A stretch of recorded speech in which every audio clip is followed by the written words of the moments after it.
మరొక ఆదివారము, మరొక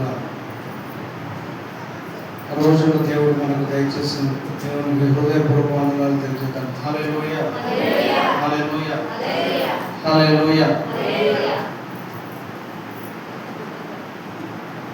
దేవుని యొక్క ప్రణాళికలు గొప్పవి. శత్రువు మనకు తలపెట్టాలని చూసినటువంటి కీడులను దేవుడు కొట్టివేసి ఎందుకు మాట్లాడతారు అమ్మా వాక్యం స్టార్ట్ అవుతుంది ప్లీజ్.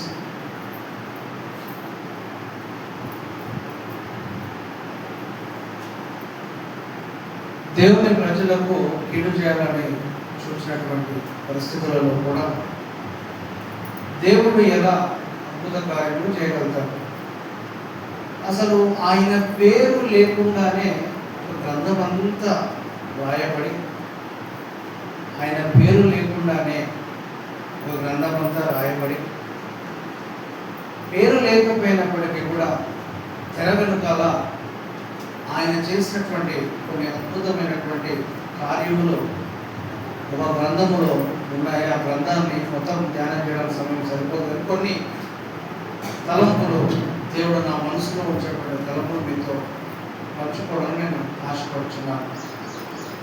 ఒక అన్యుడైనటువంటి అహష్వేరోషు అనే ఒక రాజు ఇండియా మొదలుకొని ఇథియోపియా వరకు పరిపాలన కొనసాగించాడు. ఇండియా మొదలుకొని ఇథియోపియా వరకు ఎంత దూరం తెలుసా? తన రాజ్యము 4300 కిలోమీటర్లు, సామ్రాజ్యం 4300 కిలోమీటర్లు. ఎంత దూరం. ఈ రాజు అన్యుడు. ఈ రాజు గురించి మనము తెలుసుకోవాలనుకుంటే ఎస్తేరు గ్రంథంలో మొదటి అధ్యాయంలో కొన్ని విశిష్టతలు, అహష్వేరోషు దినములలో జరిగిన చర్యల వివరము, హిందూ దేశము మొదలుకొని కూషు దేశం వరకు 127 సంస్థానములను అహష్వేరోషు ఏలెను. 127 సంస్థానం. ఒక సంస్థానం అంటే పెద్దది. అలాంటి సంస్థానాలు 127 సంస్థానాలను ఆయన ఏలినట్టుగా కనబడుతూ ఉంది. ఇందాక చెప్తున్నట్టు 4300 కిలోమీటర్ల పరిధి కలిగినటువంటి రాజ్యం. ఆ రాజ్యంలో అనేక సంస్థానాలు ఆయన ఏలినట్టుగా కనబడుతూ ఉన్నది. ఆ కాలమందు రాజైన అహష్వేరోషు శూషను కోటలో నుండి రాజ్య పరిపాలన చేయించుండగా తన యొక్క క్యాపిటల్ కేంద్రం, దాని పేరు శూషను కోట. ఏం పేరు? శూషను కోట. నాన్న మీరందరూ తలకాయ మీదకి వెళ్తారు. నేను నాన్న పెళ్లి చూపులకు వచ్చినట్టు నా వైపు చూడండి. ఏం కోట? శూషను కోట. ఏం కోట నాన్న? శూషను కోట. చాలా ప్రత్యేకమైనటువంటి శూషను కోట. అక్కడ నుంచి రాజ్య పరిపాలన. తన ఏలుబడి యందు 3వ సంవత్సరమున తన అధిపతులందరికీ సేవకులను విందు చేయించాను. పారసీక దేశం యొక్కయు మాధ్య దేశం యొక్కయు పరాక్రమశాలులను గణులను సంస్థానాధిపతులను అతని సన్నిధి నుండగా అనే మాట కనబడుతోంది. అహష్వేరోషు దేనికి పేరు పొందినటువంటి వాడంటే అద్భుతమైనటువంటి దావత్. అర్థం కాలేదు. దావతులు ఇచ్చేవాడు. ఏమి ఇచ్చేవాడు? దావతులు, పార్టీస్ ఇచ్చేవాడు.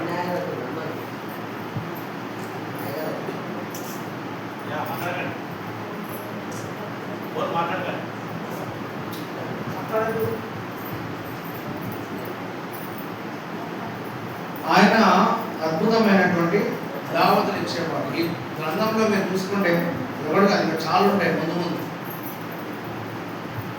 ఈ పర్షియన్ సాంప్రదాయాలు కూడా చాలా కనబడుతూ ఉంటాయి. ఎందుకంటే పర్షియన్ సాంప్రదాయాలతో కూడినటువంటి గ్రంథం. యూదులు, పర్షియన్ సాంప్రదాయాలు, ఆ తర్వాత అక్కడ రాయబడినటువంటిది పారసీక దేశం, మాధ్య దేశం. సంస్థానాధిపతులందరిని పిలిపించి చాలా పెద్ద విందు చేస్తాడు. అతడు తన మహిమగల రాజ్యము యొక్క ఐశ్వర్య ప్రభావములను, తన మహాత్యాతిశయ ఘనతలను అనేక దినములు అనగా 180 దినములు కనబరచెను. అహష్వేరోషు ఉన్నటువంటి మరొక విశిష్టత ఏంటంటే ఆయన కలిగినటువంటి గణతలు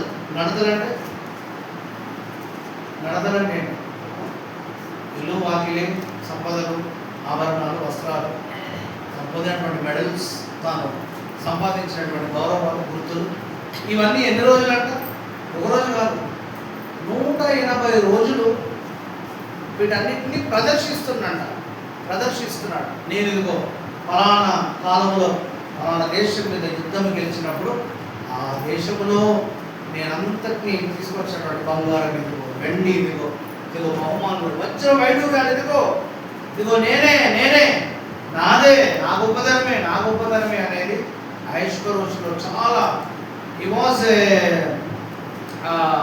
self exaltation తనను తాను గణపరచుకోవడం తన దగ్గర ఉన్నటువంటి పొజిషన్స్ అన్నింటినీ కూడా 180 దినములు ఆయన అందరికీ చూపించున్నాడు. ఆ దినములు గడిచిన తర్వాత రాజు షూషను కోటలో ఉన్న అల్పులకేమి గణులకేమి జనులందరికీ రాజు కోటలోని తోట ఆవరణంలో 7 దినములు విందు అనుకో విందు ఫస్ట్ ఒక విందు ఇప్పుడు మళ్ళీ ఎన్ని రోజుల విందు 7 రోజుల విందు. గనులేమి అంటే మిగవారేమి గొప్పవారేమి ధనుకులేమి మధ్యతరగతి ఎవరైనా కానీ 7 దినముల వారికి గొప్ప విందు చేయించు. అక్కడ ధవల ధూమ్ర వర్ణముల గల అవిసెనారుతో చేయబడిన త్రాళ్ళతో చెలువరాతి స్తంభముల మీద ఉంచబడిన వెండి కమ్ములకు తగిలించిన తెలుపును ఉదారకు కలిసిన తెరను వేలాడుచుండెను. మరియు ఎరుపు తెలుపు పసుపు నలుపు అయిన చలువరాళ్ళు పరిచిన నేల మీద వెండి బంగారమయమైన జలతారు గల పరుపులుండెను. వెండి బంగారమయమైన జలతారు గల పరుపులు అంటే బెడ్స్ దేంతో చేయబడ్డాయంట వెండి బంగారంతోనే మంచాలు చేయించిందంట. ఎంత బంగారం ఉండుండదో ఆలోచన చేయండి, ఎంత సంపద ఉండుండదో ఆలోచన చేయండి. అచ్చట కూడిన వారికి వివిధమైన బంగారు పాత్రలతో పానమిచ్చుచు రాజు స్థితికి తగినట్టుగా రాజు ద్రాక్ష రసము దాసులు అధికముగా పోసిరి. ఇక్కడ చూడండి, కూడి ఉన్న వారికి అందరికంట ఒక్కొక్కరికి ఒక్కొక్క రకమైన బంగారు పాత్రని ఇచ్చిందట. అంటే గోల్డెన్ కప్, బంగారు పాత్ర. చాలా బాగుంది కదా వినడానికి. మనం కూడా బంగారు పాత్ర ఇస్తే ఎంత బాగుంటాం. బంగారం ధర చాలా పెరిగింది, కొనే పరిస్థితి కూడా లేదు. అట్లా ఒక్కొక్క వీళ్ళ సంప్రదాయం కూడా చెప్తారు. రాజు సింహాసనం మీద కూర్చొని ఆయన కప్ ఇలా చూపించిన ప్రతిసారి అందరూ తాగేవారు. అలా ఎన్నిసార్లు చూపిస్తే అన్నిసార్లు. లోటు లేదు, భోజనానికి లోటు లేదు, మద్యానికి లోటు లేదు, ఎంజాయ్మెంట్కి లోటు లేదు, దేనికి లోటు లేదు. అంతటి అద్భుతమైనటువంటి విందు చేస్తున్నాడు. ఆ విందు పానము ఆజ్ఞానుసారముగా జరుగుటను బట్టి ఎవరునూ బలవంతము చేయలేదు. ఎవడు కోరినట్టుగా వానికి పెట్టబడునని తన కోట పని వారికి రాజు ఆజ్ఞ ఇచ్చు ఉండను. ఎవరు ఎంత అడిగినా మీరు పట్టించాలి, వారు చాలు అనే వరకు పట్టించాలి. అట్లా పట్టించాం అనుకో, మన దగ్గర ఏమైందన్నా మేము ఆస్తులు అమ్ముకోవాలన్నా. అందుకే భోజనం పట్టించే వాళ్ళ దగ్గర అందరూ చాలా జాగ్రత్తగా ఉండే వాళ్ళని పెడుతున్నారు. ఇవన్నీ మాకు వద్దని చెప్పి కేటరింగ్ అనేది స్టార్ట్ కావడానికి ఒక బలమైన కారణం ఏంటంటే, మనం నిలబడి అన్నము కూర వేస్తే మన మీద పేరు వస్తుంది. నా ముఖం చూసి నాకు సరిగా వేయలేదు, వాళ్ళ ఇంటి పేరు ఉన్న వాళ్ళకి బాగా వేసుకున్నారు, వాళ్ళ కుటుంబానికి ఇవన్నీ వస్తాయని చెప్పి అసలు ఆ జోలికే మనం వెళ్ళొద్దని. ఇప్పుడు అంతా కేటరింగ్. హైదరాబాద్ లాంటి సిటీస్లో అయితే దొరకలాగా రేషన్ తెచ్చుకొని కట్టలు తెచ్చుకొని వంట అవి లేవు. అది అయిపోయింది. ప్లేట్కి ఇంత మా బడ్జెట్ ఇది, ఇవి పెట్టండి, డబ్బులు వచ్చేస్తారు, మొత్తం వాళ్ళే వడ్డిస్తారు అంతా. ఇక్కడికి వచ్చేసరికి ఆయన ఎవరు ఎంత అడిగినా మీరు వేసేయండి, నో ప్రాబ్లం, మనకేమి కొదవలేదు. రాణి అయిన వస్తి ప్రజెంట్, రాణి అయిన వస్తి ఐశ్వర్యోషు వాళ్ళ నాన్నగారి పేరు ఏం పేరు? వస్తి. ఏం పేరు? వస్తి. ఆమె కూడా మరి రాజుతో ఉండి ఆమె చూడండి, రాణి అయిన వష్టి కూడా రాజైన ఆశ్వరేషు కోటలో స్త్రీలకు ఒక విందు చేయించింది. ఆమె స్త్రీలకు ఒక సపరేట్ విందు చేయించింది. స్త్రీలందరినీ కూడబెట్టుకుని ఆమె ఒక విందు, అక్కడ ఒక విందు, అక్కడ ఒక విందు, విందులే విందులు, ఇందులో మొత్తం విందులే విందు. ఆ తర్వాత ఇక్కడ కథలో ఒక మార్పు మనకు కనబడుతుంది. 7వ దినమందు రాజు ద్రాక్షారసము త్రాగి సంతోషముగా ఉన్నప్పుడు కూడి వచ్చిన జనమునకు అధిపతులకు రాణి అయిన వష్టి యొక్క సౌందర్యమును కనుపరచవలనని రాజ కిరీటము ధరించుకున్న ఆమెను తన సన్నిధికి పిలుచుకొని వచ్చునట్లు రాజైన ఆశ్వరోషు ఎదుట ఉపచారము చేయు బహుమానము బిజ్తా, హార్మోనా, మిక్త, అభక్త, జేతలు, కర్కను అను 7 నపుంసకులను ఆజ్ఞాపించి ఆమె సౌందర్యవతి. ఇక్కడ చూడండి, భోజనాలు, పానీయాలు ఇవన్నీ ఎక్కువైపోయి చాలా సంతోషకరమైనటువంటి మూడులో ఉన్నాడు. చాలా పనులు ఎప్పుడు జరుగుతాయి అమ్మ? పనులు ఎప్పుడు జరుగుతాయి? అధికారుల దగ్గర వారి మనసు బాగున్నప్పుడే పనులు జరుగుతాయి, సంతకాలు పెడతారు. చూడగానే అర్థమైంది. ఆమె ఎమ్మెల్యే గారు చాలా గురువు ఉన్నారు, సిఐ గారు చాలా కోపంగా ఉన్నారు, కొంచెం ప్రశాంతంగా ఉన్నారు. సేమ్ అదే ఇంట్లో కూడా తండ్రి దగ్గరికి వెళ్ళిపోయి అందరూ తండ్రి యొక్క మూడు గమనిస్తారు. మా నాన్న ఈరోజు సంతోషంగా ఉన్నాడా, కోపంగా ఉన్నాడా? సంతోషంగా ఉన్నప్పుడు అడిగిన వాటన్నిటిని పొందుకుంటాం. హల్లెలూయా. కోపం ఉన్నప్పుడు అడిగితే ఆ దగ్గరలో కూడా మనకు. ఇప్పుడు ఈయన రాజు చాలా సంతోషంగా ఉన్నాడు. సంతోషంగా ఉండి రాజు ఏం చేస్తారంటే, నా రాణి అయినటువంటి వష్టిని ఇక్కడికి తీసుకొని ఆమె యొక్క అందాన్ని అంట ఈయన ఏం చేస్తారంట, అందరికీ చూపించాలని ఆశపడ్డాడంట. అప్ప కరెక్టా అమ్మా? తప్ప కరెక్టా చెప్పండి. ఇదే ప్రాముఖ్యం, ఈ కథలో ఇదే ప్రాముఖ్యం. రాజు తన భార్యను సరే ఆయనకు చూపించమంటే వాళ్ళిద్దరు అది వేరు, భార్య భర్తలు. ఇప్పుడు ఆయన ఏమంటున్నాడు, సంతోషంగా నువ్వు వచ్చి నీ అంత సౌందర్యాలు అందరికీ చూపించాలని ఆమె కబురు. రాణి అయిన వష్టి నపుంసకుల చేత ఇయ్యబడిన రాజ్యాంగ ప్రకారము వచ్చుటకు ఒప్పుకోపోగా రాజు మిగుల కోపగించెను. అతని కోపము రగులుకొని వీధిని రాజ్య ధర్మమును ఎరిగిన వారందరి చేత రాజు ప్రతి సంగతి పరిష్కరించుకున్నవాడు కనుక అతడు కాలాగ్నులను చూచి రాణి అయిన వష్టి రాజైన ఆశ్వరోషును నేను నపుంసకుల చేత ఇచ్చిన ఆజ్ఞ ప్రకారం చేయకపోయినందున ఆమెకు విధిని బట్టి చేయవలసినదేమని వారిని అడిగేవును. ఇక్కడ ఏమవుతుందంటే చూడండి, ఎస్తేర్ గ్రంథంలో మనం చాలాసార్లు ఎస్తేర్ గురించి మాట్లాడుకుంటాం. అది చాలా అద్భుతమే. దాని నెక్స్ట్ అక్కడికి వస్తాం, ఎస్తేర్ ఎవరు తన జీవితం. కానీ చాలాసార్లు మనం వష్టి గురించి మాట్లాడుకోం. వష్టి కూడా గొప్ప గుణము కలిగినటువంటి స్త్రీ. హల్లెలూయా. వష్టి తాను వెళ్ళకపోతే తన రాణి పోస్ట్ పోతుందని తెలిసి కూడా ఆమె వెళ్ళలేదు. ఆమె మనసు ఏంటి, నేను నా అందాన్ని సౌందర్యాన్ని ఇతరులకు ఎలా చూపించగలుగుతాను, అసలు ఇతరులను ఎలా చూపించగలను, రాజు నన్ను పిలిపించినప్పుడు నేను అక్కడికి వెళ్ళను అని ఆ నపుంసకులను ఎందుకు పంపించేసింది. అది రాజుకు తెలియదు. నేను కోపంతో రగిలిపోతాను. తన సంస్థానంలో ఉన్న న్యాయాధిపతులను పిలిపించి ఏం చేద్దాం అందరూ అంటారు, అయ్యా నువ్వు ఆమెకు విడాకులు ఇచ్చేయాలి, ఆమె దగ్గర రానియొద్దు. ఎందుకంటే రాజు భార్యనే రాజు మాట వినలేదనే మాట అందరికి వెళ్ళిపోతే రేపు పొద్దున మా భార్య అనడం మా మాట వినరు. నెక్స్ట్ తర్వాత జరిగిందంతా అదే పెద్ద రాజముద్రలు చేస్తారు. బైబిల్లో విడాకులు అనే పదం రాసలేదు, కానీ చరిత్రను గమనిస్తే వష్టికి ఏమేమి ఇవ్వాలో అవన్నీ ఇచ్చేసి ఆమెని వదిలించుకుంటాడు రాజైనటువంటి ఆశ్వరోషు. సరే, వదిలించుకోవడం మంచిదే, కానీ ఆమె గుణం కూడా నిలబడింది. క్యారెక్టర్ చాలా ప్రాముఖ్యమైనది. క్యారెక్టర్ అంటే గుణం, మన గుణం చాలా ప్రాముఖ్యమైనది. తన దేహాన్ని ఇతరులకు చూపించడానికి ఇష్టపడలేదు. ఇంకో రకంగా చెప్తాను, తన దేహాన్ని అమ్ముకోవడానికి ఇష్టపడలేదు. చాలామంది తెలియక భయంకరమైనటువంటి పాపాలలో పడిపోతున్నారు ఈ రోజుల్లో. చాలా భయంకరమైనటువంటి పాపాలు, ఘోరమైనటువంటి పాపాలు ఎక్కడెక్కడో ఎందుకు మన దగ్గర కనబడుతుంది. ఆయన చెప్పిండు, నాకు పేరు చెప్పారు కానీ, అయ్యా అవసరం ఉండి అప్పు చేసిన, అప్పు తీర్చలేని పరిస్థితి ఉన్నది. ఇప్పుడు వాడు అప్పు తీసుకున్నాడు వచ్చి మా భార్యని పంపించమంటున్నాడు ఆయన దగ్గర. ఎక్కడో కాదు, ఇక్కడిక్కడే లేదా కనపడతలేవు అంతే. కనపడనివి చాలా ఉన్నాయి.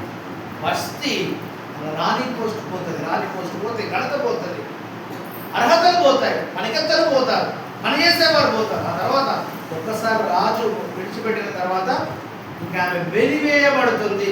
ఏం పడుతుంది? వెలివేయబడుతుంది. కానీ వస్తీ ఆమె గుణం కొరకు నిలబడింది. ఈ రోజుల్లో చాలామంది గుణం కొరకు నిలబడే పరిస్థితి లేదు, న్యాయం కొరకు నిలబడే పరిస్థితి లేదు. ఏదైనా ఈజీగా వస్తే దాన్ని తీసుకుందామనే ఆలోచన, ఏదైనా అన్యాయంగా సంపాదించడానికి వెంపర్లు ఆడడం, మనది కానిది కూడా ఆశించడం, మన కష్టం లేకపోయినా కూడా ఇతరి కష్టాలను మనము ఆశించి ఇతరి కష్టాలను పొందుకోవాలని చూడడం చాలా జాగ్రత్తగా ఉండాలి. నేను అంటా, నా మాటకు వస్తే ఒకరిని అడగకుండా కనీసం అది చెట్టు కాయలు కూడా తిరుగుతుంది. అర్థమైందమ్మా? నువ్వు ఏందయ్యా అంత పెద్ద మాట అన్నారు, నేను పోతా అన్ని చెప్పుకొని పోదామంటారే. నేను అడిగి చెప్పుకుంటే అందులో ఆశీర్వాదం. హల్లెలూయా. నీకు కూడా గౌరవం. అరే మమ్మల్ని అడిగారు, అడిగితే గౌరవమా, అడగకపోతే గౌరవమా? అడిగితే చాలా గౌరవం, వాళ్ళకి ఎంత మర్యాద ఉంది.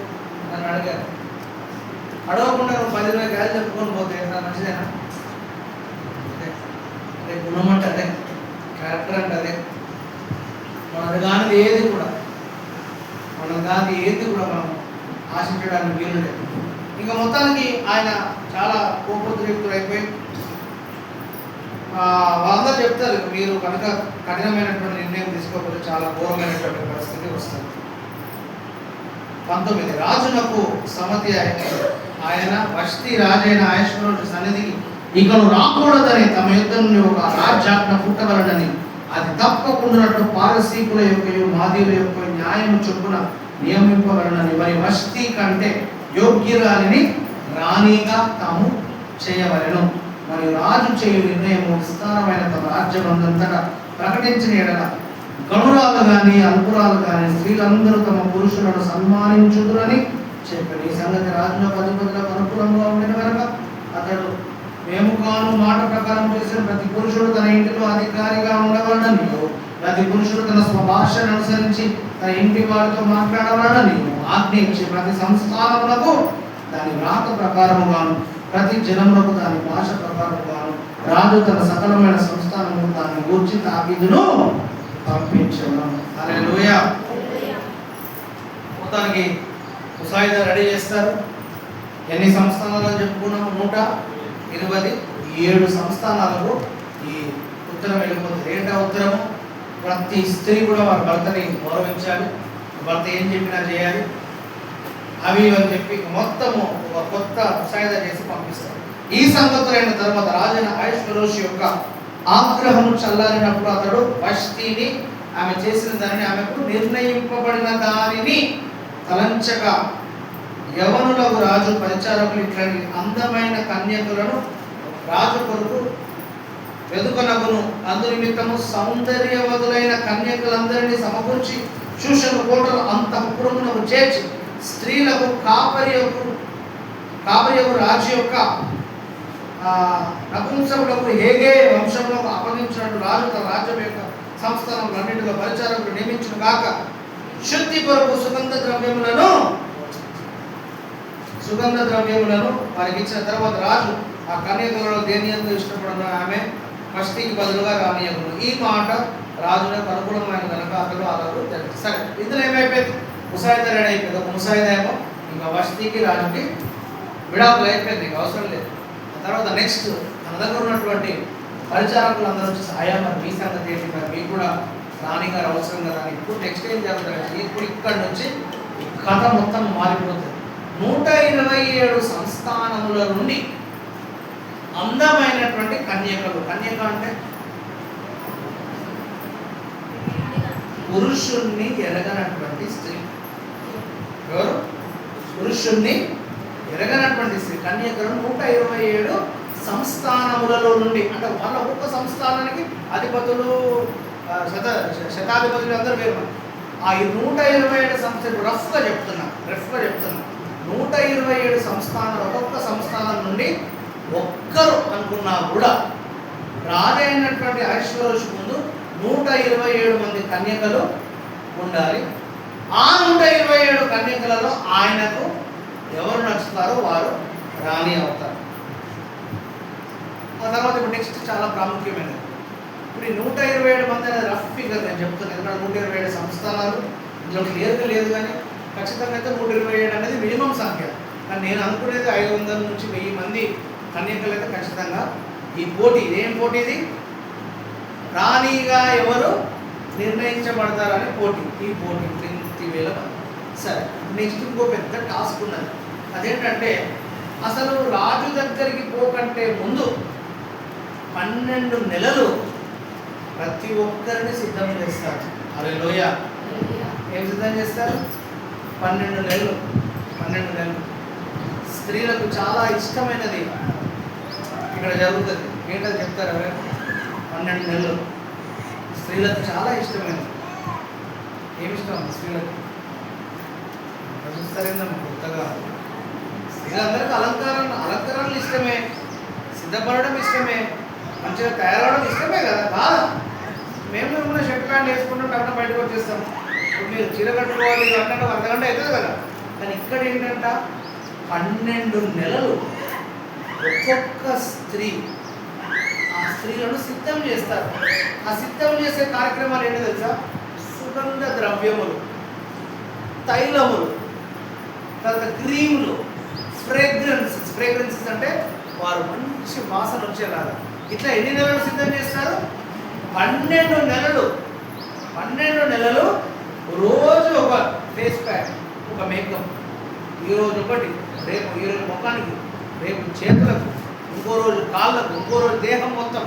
అలా 12 నెలలు. ఎంత బాగుంది కదా! 12 నెలలు సిద్ధపాటు అంటే ఎంత అద్భుతమైనటువంటి విషయం కాదు. ఇక్కడ అదే జరుగుతుంది. 12 నెలలు మామూలు విషయం కాదు. సూషను కోటలో ముందుకు జరుగుతూ వెళ్తే మనము సూషను కోటలో బెన్యామీనీయుడకు కీషునకు పుట్టిన షిమి కుమారుడకు యాయీరు వంశస్థుడైన మొర్దెకై అను ఒక యూదుడు ఉండెను. ఈ మాట వినాలి. మొర్దెకై అనే యూదుడు ఉండెను.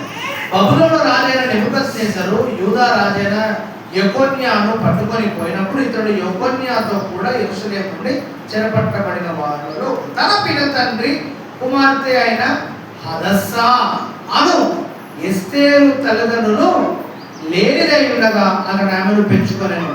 ఆమె అందమైన రూపమును సుందర ముఖమును గలదై ఉండెను. ఆమె తల్లిదండ్రులు మరణం పొందిన తర్వాత మొర్దెకై ఆమెను తన కుమార్తెగా స్వీకరించను అనే మాట మనకు ఇక్కడ కనబడుతూ ఉంటుంది. ఇక్కడ ఎస్తేరు యొక్క పరిచయ వాక్కులు మనకు కనబడుతుంది. ఎస్తేరు ఎవరు, ఎస్తేరు యొక్క తల్లిదండ్రులు ఎవరు, ఆమె ఎలాంటి పరిస్థితులలో మరి ఇక్కడ ఉన్నది అనే మాట మనకు కనబడుతూ ఉంది. అయితే మీకు ఆలోచన కావచ్చు, మరి ఎస్తేరు అంటున్నారు, హదస్సా అంటున్నారు. ఎస్తేరు పేరు హదస్సా. హదస్సా అనేది హీబ్రూ పదం. ఏ పదం? హీబ్రూ పదం. ఎస్తేర్ అనేది మరి పర్షియా దేశంలో ఉంది కాబట్టి పర్షియాలో ఎస్తేర్ అనే నామకరణం. ఎస్తేర్ అనే మాటకు అర్థం నక్షత్రం. ఎస్తేర్ అనే మాటకు అర్థం నక్షత్రం. ఆ రాజ్యంలో అందరికీ 2 పేర్లు ఉండేవి. అహష్వేరోషు కూడా 2 పేర్లు ఉన్నాయి. ఇంగ్లీష్ బైబిల్లో జర్సీస్ అని రాయబడిన ఆయన పేరు. అహష్వేరోషు మనం అంటాం, కానీ ఆయన ఒరిజినల్ పేరు జర్సీస్. జర్సీస్ అనే ఈ రాజు, హదస్సా అనే ఈ కుమార్తె, లేక ఎస్తేరు అనే కుమార్తె. చాలాసార్లు మనకు కూడా 2 పేర్లు ఉంటాయి. ఉంటే ఏముంటుంది? ఇంట్లో ముందు పేరు ఉంటుంది, మన సర్టిఫికేట్లో ఒక పేరు ఉంటుంది. తర్వాత కొంత మన దోస్తులు ఒక్కొక్కరిని ఒక్కొక్కలాగా పిలుస్తారు. మా డాడీ నాతో పాటు అమెరికా వచ్చినప్పుడు బిషప్ జాన్ అంటారు తెల్లవాళ్ళందరూ. ఇక్కడ మార్కండేయ అనేది అది వాళ్ళ నాకే తెలియదు, వాళ్ళ వాడుక భాష కాదు. బిషప్ జాన్ అంటారు. మా డాడీ వాళ్ళ పిన్ని ఆమె ఇంకా వాళ్ళు హిందూసే ఉన్నారు. ఫోన్ చేసినప్పుడు ఒరే మార్కండేయుడు వాళ్ళ పిన్, మా డాడీ వాళ్ళ పిన్. వాళ్ళు జాన్ అని వాళ్ళకి పలుకున్నారు. అర్థమైందా? బిషప్ జాన్ అని తెలుగులో పిలుస్తారు. ఇక్కడికి వస్తే రాజమండ్రిలో ఒరే మార్కెట్. సో ఇట్లా ఐశ్వర్యోషు, జెర్సీస్, హదస్సా, ఎస్తేర్. చూడండి, ఎస్తేర్ యొక్క బ్యాక్గ్రౌండ్ ఏంటంటే తను అనాథ. ఎవరమ్మా? అనాథ. She has no one. తల్లిదండ్రులు లేరు. వాళ్ళ యొక్క బాబాయ్ వరుస అయినటువంటి మొర్దెకై అనే ఒక యూదుడు. ఎస్తేర్ కూడా యూదురాలు. ఇంకోనేం తెలుసా? అసలు యూదులకు ఈ పర్షియన్లకు అసలే పడదు. యూదులకు పర్షియన్లకు అసలే పడదు. ఇప్పుడు ఈ పర్షియన్ రాజు దగ్గర యూదురాలుగా ఆమె కోటలోనికి ప్రవేశించాలి. అందుకే హదస్సా, ఎస్తేర్. హదస్సా ఏమో హీబ్రూ, ఎస్తేరు వచ్చేసరికి ఏమో ఆ లోకల్లో ఆమెను పిలిచేటువంటి పరిస్థితి.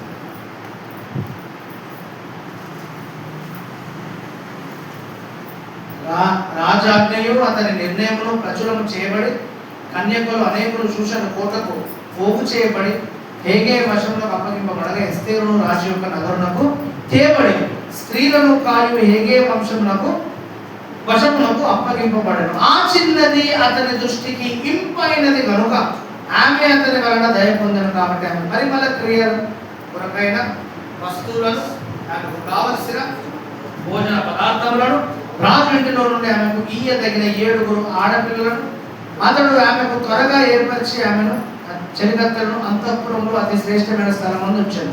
మొర్దెకై నీ జాతి మాట జరుగుతుంది. మొర్దెకై అంటున్నాడు, నీ జాతిని నీ వంశమును కనబరచకూడదని ఎస్తేరులకు ఆజ్ఞాపించి నేను కనుక ఆమె తెలుపలేదు. హల్లెలూయా. ఒక ఆజ్ఞ చెప్తాడు, నీ వంశముల గురించి నేను చెప్పకూడదు. వంశం గురించి చెప్తే ఏమైంది? ఎక్కడ ఏది ఎప్పుడు ఎలా మాట్లాడాలో మనకు దేవుడు జ్ఞానం ఇస్తాడు. ఇస్తాడా ఇడమా? ఎక్కడ ఎలా మాట్లాడాలి, జ్ఞానం కలిగి వివేచన కలిగి మాట్లాడాలి. దేవుడు బోధన చేస్తాడు. దేవుడు బోధన చేస్తాడు. వంశం గురించి తెలపబడినప్పుడు ఏమైంది? మోషే ఎవరో తెలుసుకోనంత వరకు ఐగుప్తులో సుఖమును అనుభవించాడు, సకల విద్యలు నేర్చుకున్నాడు. But the moment they came to know that Moses was a Hebrew guy, హెబ్రీయుడు, మనవాడు కాదు, మోషే మనవాడు కాదు అని ఎప్పుడు తెలుసుకున్నారో ఆ రాజ్యంలో నుండి మోషేను చంపి రాజ్యంలోనే పూడ్చిపెడదామని అనుకుంటారు. అందుకే అక్కడి నుంచి మోషే వెళ్ళిపోతారు. ప్రేమైన వాళ్ళే కాదంటలేదు. ఐగుప్తులో ఫారో ఇంటి వాళ్ళ ప్రేమ ఉంది కాబట్టే కదా ఒక జమ్ము పెట్టెలో వచ్చిన 3-4 నెలల చిన్న పసిబిడ్డను తీసుకొని ఒకరికి అప్పగించి ఒక ఆమెతో పాలిప్పించి పెంచి పెద్ద చేసి మన విద్యలు సకల ప్రావీణ్యతలు ఆ చరిత్ర చూస్తే అక్కడ కట్టినటువంటి కట్టడాలు అన్నింటిలో chief engineer, site engineer, civil engineer ఎవరంటే మోషే గారు. హల్లెలూయా. ఐగుప్తులో ఉన్నటువంటి కట్టడాలు ఏ టెక్నాలజీ లేని జేసీబీలు, క్రేన్లు ఏమి లేని రోజులలోనే కేవలం మనుషులను వాడుకొని ఎంతెంత పెద్ద పెద్ద పిరమిడ్లు కట్టడాలు కట్టారో ఈరోజు చరిత్ర మీరు చూస్తే తెలుసు. మొర్దెకై అంటామా, నీ జాతిని గురించి, నీ వంశం గురించి నీవు అస్సలు చెప్పు. ఎస్తేరు ఎలా ఉండేనో అదియు, ఆమెకి ఏమి సంభవించునో అదియు తెలుసుకున్నట్టుకై అంతఃపురము యొక్క ఆవరణం ఎదుట ప్రతిదినం మొర్దెకై తిరుగులాడుచుండెను. మొర్దెకైలో ఒక గొప్ప తండ్రి కనబడతాడు. మనం ఎవరు కనబడతారు? తండ్రి. ఇప్పుడు మొర్దెకై లోపలికి వెళ్ళలేడు కదా, కానీ లోపల ఏం జరుగుతుంది అనేది ఆ ఆవరణంలోనే ప్రతిరోజు తిరుగుతూ తిరుగుతూ తిరుగుతూ ఆవరణం. తండ్రులు తిరుగుతారా? తిరగరా? మీ పిల్లలకు బాక్స్ పట్టుకపోయినప్పుడు మీ పిల్లల కొరకు తండ్రి చూస్తున్నా చూడండి. ఏంటి వెళ్ళైంది నా పాప, మా బాబీకి వస్తలేదు, అలా అర్ధగంటలో వెళ్ళైపోతుంది, ఈ లోపు తినిపించాలి, మళ్ళా బాక్స్ తీసుకొని వచ్చారు అంటే తండ్రి యొక్క తపన లోపలికి వెళ్ళిపోయేదాకా తండ్రి తల్లిదండ్రులు. నిన్న గుడాటిపల్లి అనే గ్రామంలో మనకు ఒక చర్చ్ ఉంది కదా, అక్కడ గుడాటిపల్లి అనే చిన్న గ్రామం. ఎంత గ్రామం అంటే 350 ఓట్లు ఉండే అక్కడ. ఆ చిన్న గుడాటిపల్లి అనే గ్రామంలో నుండి ఒక యవన కుమార్తె చిన్నప్పుడు అనుకుందంట, నేను విదేశాలలో చదువుకోవాలని. తల్లిదండ్రులు చెప్పింది బాగా చదివించింది. లోన్ పెట్టుకున్నారు, 40 లక్షలు లోన్ వచ్చింది. నేను లండన్కి వెళ్ళిపోయింది ఆ పాప. హల్లెలూయా. మన పురాణి విశ్వాసం ఆ సాక్ష్యం చెప్పింది. ఆ పాప నేను ఎయిర్పోర్ట్కి వెళ్తా అంటే ఇంకా లోపల రానియదు అందరినీ. ఆ పాప ఇక్కడ నుంచి ఆల్మోస్ట్ 1000-2000 మీటర్లు పోయేదాకా ఆ తల్లిదండ్రులు ఆ పాప లోపలికి వెళ్ళిపోయి ఆటని కనపడనంత, కంటికి కనపడనంత వెళ్ళిపోయేదాకా ఆ తల్లిదండ్రులు అక్కడే వేచి ఉండి ఆ పాప లోపలికి వెళ్ళిపోయి మరలా అక్కడ దిగి రూమ్లో నేను అంతా క్షేమంగా చేరానని చెప్పేవాడు. వీళ్ళకు నిద్ర పడతారు. మొదటకే ఇప్పుడు అక్కడెక్కడ తిరుగుతా ఉన్నాడు. అక్కడెక్కడ ఏమైందో, నా కూతురు ఏమైందో, ఏం జరుగుతుందో లోపల.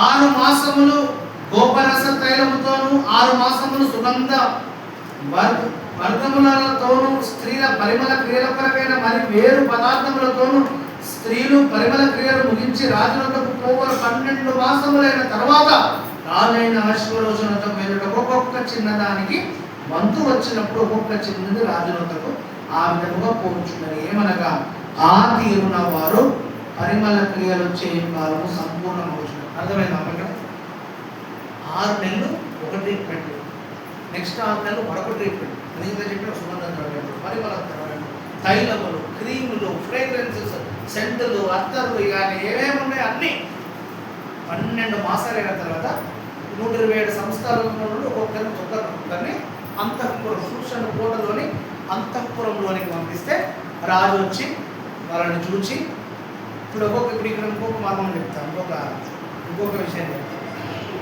ఆ తర్వాత ముందు రాయబడినటువంటి ఎస్తేరు మీద దయ కలిగాను. హల్లెలూయా.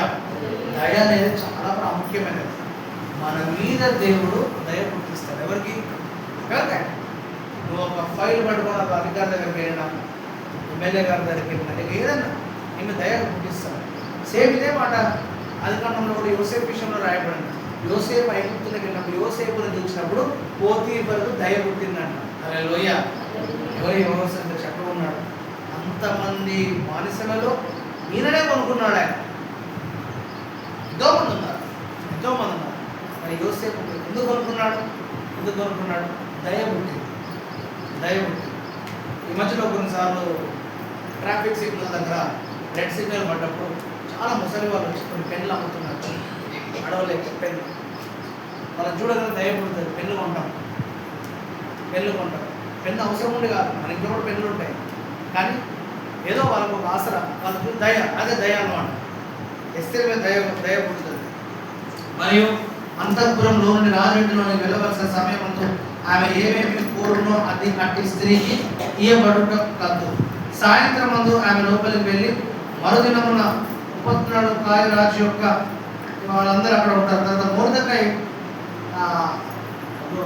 మోర్దెకై తన కుమార్తెగా స్వీకరించుకున్న తన పినతండ్రి అయిన అబీహాయిల కుమార్తె ఎస్తేరు రాజునతో పేరుటకు వంతు వచ్చినప్పుడు స్త్రీలను కాయు రాజు యొక్క షండుడైన హేగే నిర్ణయించిన అలంకారములు కాక ఆమె మరి ఏమీ కోరలేదు. అంటే వెరీ సింపుల్. ఎస్తేరును చూచిన వారందరికీ ఆమె యొక్క దయ పుట్టాను. ఈ ప్రకారం ఎస్తేరు రాజైన అహష్వేరోషుకు ఏలుబడి 7వ సంవత్సరం టేబేతు అను 10వ నెలలో రాజనగరంలోని అతని పోగా స్త్రీలందరికంటే రాజు ఎస్తేరును ప్రేమించెను. కన్యకలందరికంటే ఆమె అతని వలన దయాదాక్షిణ్యము పొందెను. అతను రాజ్య కిరీటమును ఆమె తల మీద ఉంచి ఆమెను వష్టికి బదులుగా రాణిగా నియమించాడు. హల్లెలూయా.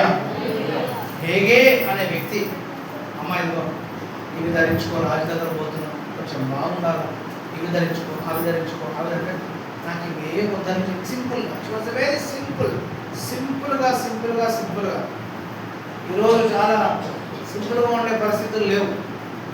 ఇప్పుడు పాస్టర్స్ మేము వివాహం చేసేటప్పుడు, పెళ్లి చేసేటప్పుడు మన క్రిస్టియన్ మ్యారేజ్లో మేలి ముసుగును వెనుకకు వేస్తాం. మేలి ముసుగును వెనుక వేసిన తర్వాత ప్రతి చర్చిలో ఇప్పుడు పాస్టర్లు అడుగుతున్నారు, బాబు ఈ అమ్మాయే కదా నువ్వు మాట్లాడుకున్నది, పెళ్లి చూపులు ఈ అమ్మాయే కదా?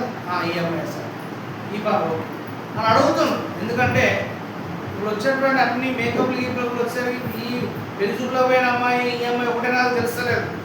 అందుకే వీడియోలనే అడుగుతున్నాం. ఇంకో దగ్గర మనం గురువు పోతే ఆ మాస్టర్ గారు 3 కెమెరాలు పెట్టి ఊర్లో మన చర్చ్ అబ్బాయి వాళ్ళ చర్చ్ అమ్మాయి నేను ఏం సార్ బిషప్ గారు ఊరు కెమెరా పెట్టిన సార్ అన్ని రికార్డు చేసుకోవాలి మనం, ఎందుకంటే 2 నెలలు కూడా వివాహాలు నిలబడతలేవు. చాలా బాధాకరంగా ఈ మాట చెప్తున్నాను. వీళ్ళందరూ ఇక్కడ ప్రమాణాలు చేస్తున్నారు. రేపు పొద్దున తేడాలు వచ్చినప్పుడు మాస్టర్ గారి పేరు కూడా ఇస్తున్నాడు పోలీస్ స్టేషన్లో. ఆ పెళ్లి చేసింది ఈయననే అని చెప్పి ఆయన పేరు రాసి పోలీసులు ఆయనని పిలిచి ఆయనని ఇబ్బంది పెట్టి అప్పుడు ఇవన్నీ 3 దాంట్లో అన్ని ఎవిడెన్సెస్ మేలుకైనా కీలకైనా కలిమికైనా సుఖ దుఃఖాలు ఇవన్నీ ప్రమాణాలు చేస్తున్నారు. అవన్నీ 3 పెట్టుకున్నారు.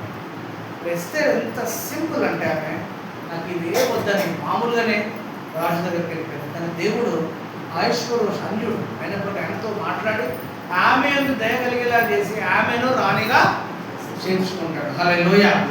ఇప్పుడు నెక్స్ట్ ఇంకో మాట చెప్తాను, ఇందాక మాట చెప్తాను. ఇప్పుడు ఎస్తేరుతో పాటు 127 సంస్థానాల నుండి చాలామంది కూడా సెలెక్ట్ అయ్యారు. వారు కూడా 12 నెలలు ఈ క్రీములు చాలా సిద్ధపడ్డారు. ఎస్తేరు ఒకటి తప్ప అందరూ సెలెక్ట్ కాలేదు. ఆలోచన చేయండి, 12 నెలలు సిద్ధపడిన తర్వాత కూడా నేను సెలెక్ట్ కాలేదే అనే బాధ వాళ్ళలో ఉండదు. ప్రశ్న మీకు బాధ ఉండదా కదమ్మా? అంటే 12 నెలలు నన్ను సిద్ధం చేసినప్పుడు నేను సెలెక్ట్ కాలేదు. అందరూ ఇంకోటి ఏం తెలుసా చరిత్ర, రాజు దగ్గరికి సెలక్షన్ కోసం వచ్చి ఎవరెవరైతే వెనక వెళ్ళిపోయారో వాళ్ళు ఆల్మోస్ట్ విధవరాళ్ళలాగా లెక్కేస్తారంట. వాళ్ళు అర్థమైందా? వీళ్ళందరూ రాజు దగ్గరికి వెళ్ళి 12 నెలలు ట్రీట్మెంట్లు తీసుకొని 12 నెలలు మేకప్లు వేసుకొని 12 నెలలు ఈ క్రీములు ఆ క్రీములు రాసుకున్నా కూడా వీరు సెలెక్ట్ కాలేదు అని చెప్పి సమాజం చాలా దారుణంగా వారిని చూసేటువంటి పరిస్థితి. అని ఎస్తేరు దగ్గరకు వచ్చేసరికి దయ కలిగింది కాబట్టి ఎస్తేరును రాణిగా ఆయన చేసుకున్నాడు. ఎస్తేరు రాణిగా చేసుకున్న తర్వాత ఇప్పుడు ఈ యొక్క రాజ్యం యొక్క స్థితిగతులన్నీ కూడా మారిపోతాయి. ఎందుకు మారిపోతాయి అంటే ఇక్కడ ఎస్తేరేమో దైవ భయం కలిగినటువంటి కుమార్తె. హల్లెలూయా. ఇక్కడ చాలా బ్యూటిఫుల్ మాట ఏంటంటే అక్కడ రాయబడినటువంటి మాట, తర్వాత టైం లేదు ముగించుకోవాలి. ఇక్కడ రాయబడినటువంటి మాట ఏంటంటే ఎస్తేరు రాజుకు లోబడింది, తన పిల్ల తండ్రి అయినటువంటి మోర్దెకై కూడా ఆమె లోబడింది. ఎస్తేరు యొక్క గొప్ప గుణం అదే. ఎస్తేరు అనుండొచ్చు, అయ్యా బాబాయ్ గారు ఇన్ని సంవత్సరాలు నన్ను చూశారు, నేను రాణి అయిపోయాను, ఇన్ని సంవత్సరాలు నన్ను చూసినందుకు ఇదిగో బంగారం, ఇదిగో నీకు స్థలం, ఇదిగో నీ పొలం, ఇంకా నా దగ్గరికి రాకు, నేను నీ దగ్గరికి రాను, నా పరిస్థితి మారిపోయింది, నేను రాణి అయిపోయాను, నో నా అనలేదు. ఎక్కడో తిరుగుతున్నటువంటి ద్వారాల బయట తలుపుల బయట తిరుగుతున్నటువంటి వాళ్ళ బాబాయిని కూడా ఆమె గౌరవించిందంట. హల్లెలూయా. లోబడిందంట. ఐశ్వర్యకు లోబడింది, అలా మోర్దెకై కూడా ఎస్తేరు లోబడుతుంది. దేవుడు ఐశ్వర్యము ఘనతనిచ్చిన తర్వాత మనకి రావాల్సింది ఏంటంటే ఇంకా అధికమైనటువంటి తగ్గింపు రావాలి. హల్లెలూయా. అతిశయం కాదు రావాల్సింది, గర్వము కాదు రావాల్సింది. ఈరోజు చాలామంది ఉన్నతమైన స్థితిలోనికి వెళ్ళి అకారణంగా ఎందుకు పడిపోతున్నారంటే గర్వమును బట్టి పడిపోతున్నారు, అతిశయమును బట్టి పడిపోతున్నారు. ఇంకా మమ్మల్ని మించిన వారు లేరు అని అతిశయం వచ్చేసి, గర్వం వచ్చేసి, చాలా ప్రైడ్ వచ్చేసి నాశనానికి ముందు గర్వం నడుస్తుందని బైబిల్లో రాయబడింది. నాశనానికి ముందు ఏమొస్తుందంట? నాశనానికి ముందు ఏమొస్తుందంట? గర్వం వస్తుందంట. అని ఎస్తేరు బైబిల్లో మీరు చూస్తే గర్వం కాదు. కారణం ఏంటంటే తాను చిన్ననాటి నుండి కూడా భయభక్తులలో దైవ భయములో పెరిగింది.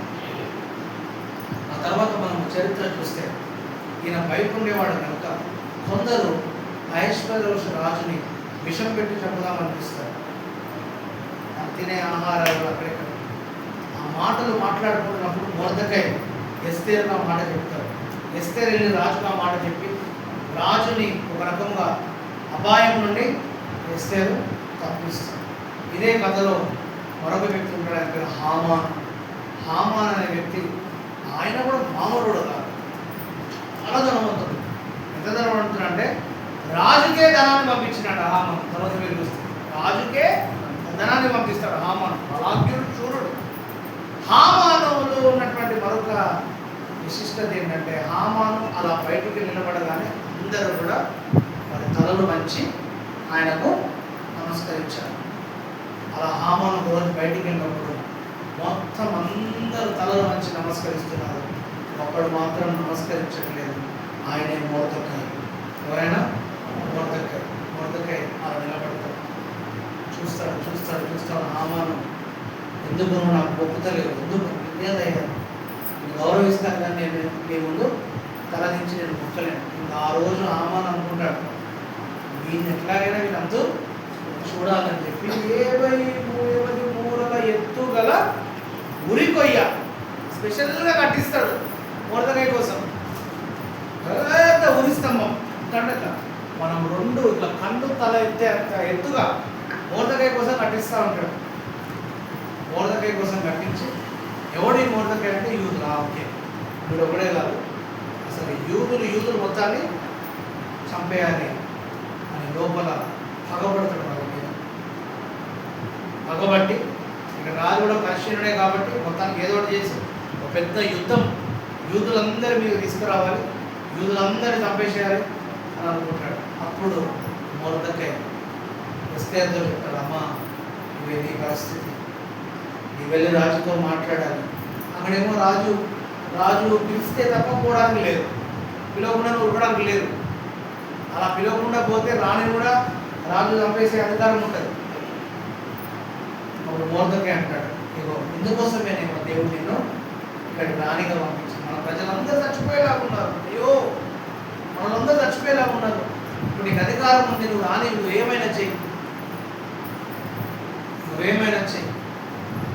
అప్పుడు ఒక మాట అంటాడు, ఇదిగో నువ్వు అనుకోవచ్చు, నువ్వు చేయకపోతే మా కోసం దేవుడు ఇంకో రకంగా సహాయం తీసుకొని వస్తాడు. హల్లెలూయా. అయితే ఇలాంటి ఒక సమయం కొరకేనేమో దేవుడు నిన్ను ఆ సూచన కోటలో పంపించాడు. 3 దినములు ఉపవాసం ప్రకటిస్తుంది ఎస్తేర్. ఎన్ని దినములు? 3 దినములు అండి. ఒక రాణిగా ఉంది, ఆమెకి ఏం తక్కువ అని చెప్పండి, ఆమెకి ఏం అవసరం? ఇప్పుడు రాణి ఇక్కడ యూదులు మీరు మాకు సంబంధం లేదు అనొచ్చు. చాలాసార్లు మనం ఉన్నత స్థితిలోకి వెళ్ళిన తర్వాత సహాయం కోసం మన దగ్గర చాలామంది వస్తారు. మనకు తోచిన సహాయం మనం చేయాలి. ఎస్పెషలీ మన వాళ్ళకు మన మీ బంధువులు ఒక్కోరు వాళ్ళని పైకి తీసుకురావాలి. ఇప్పుడు మొత్తానికి చచ్చిపోయే పరిస్థితి, ప్రాణం మీదకి వచ్చింది. 3 రోజులు ఉపవాసం, మొత్తం కడుపు కాల్చుకుంటారు, గోనె పట్ట కట్టుకుంటారు, అక్కడ వాళ్ళు ఉపవాసం ఉంటారు. ఈ రాజుకు ఉన్నటువంటి మరొక అలవాటు చెప్తాను, 5 నిమిషాలు ముగించుకుంటాను. రాజుకు ఉన్నటువంటి మరొక అలవాటు ఏంటంటే, ప్రతిరోజు ఈ రాజు ఒక పుస్తకం చదివించుకొని నిద్రపోయేవాడు. ఏం చేసేవాడు రాజు దగ్గర ఒక పుస్తకం ఉండేవాడు. ప్రతిరోజు వాళ్ళు దాన్ని ఇప్పుడు మనకు సంస్థలు నడిపించే వాళ్ళు మనం ఏమంటామంటే మినిట్స్ బుక్ అంటాం. మినిట్స్ బుక్ అంటే ఒక సంస్థ నడిపిస్తున్నప్పుడు మనం ఆ సంస్థలో ఒక మీటింగ్ పెట్టినప్పుడు ఆ మీటింగ్ దేనికోసము, ఎవరెవరు వచ్చారు, ఎవరెవరు మాట్లాడారు, దానిలో తీసుకున్న నిర్ణయాలు, మార్పులు, చేర్పులు, సంతకాలు, అది ప్రతిదీ కూడా రాసి ఉండేది. అయితే అక్కడ ఒక రోజు రాత్రి రాజు నిద్ర వచ్చి చదవండి అంటే వాళ్ళు చదువుతూ ఉంటారు. ఇదిగో ఫలానా రోజు అక్కడ ద్వారం బయట మొర్దెకై తిరుగుతూ ఉంటే ఆ అహష్వేరోషు రాజును చంపుదామని ఇద్దరు చూసిండ్రు. అది వెంటనే పసిగట్టినటువంటి మొర్దెకై రాణిగారికి చెప్పడం వల్ల రాజుగారు బ్రతికిందని కానీ వెంటనే అహష్వేరోషు నిద్రలో నుండి బోధములు లేచి, అరే నా ప్రాణాలు కాపాడేట మొర్దెకై, మరి మొర్దెకై